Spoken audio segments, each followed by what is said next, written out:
Hello mga Pilinvestors, nandito tayo ngayon sa loob ng clubhouse naman ito sa amenity area ng West Palm sa Palawan natin. So pasok tayo sa loob, tingnan natin ang clubhouse. Ayan. So may existing clubhouse na siya. Ayan. So napakatahimik ng lugar. Karamihan dito talaga, lote talaga. So kanya-kanyang patayo yan.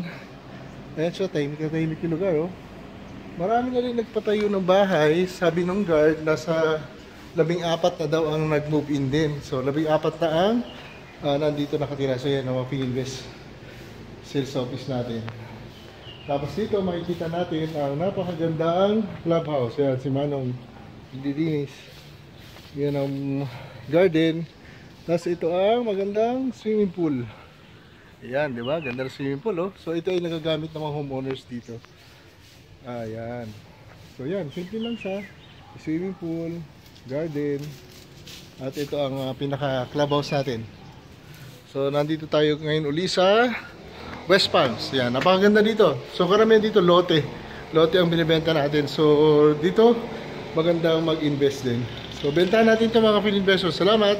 Thank you, bye bye.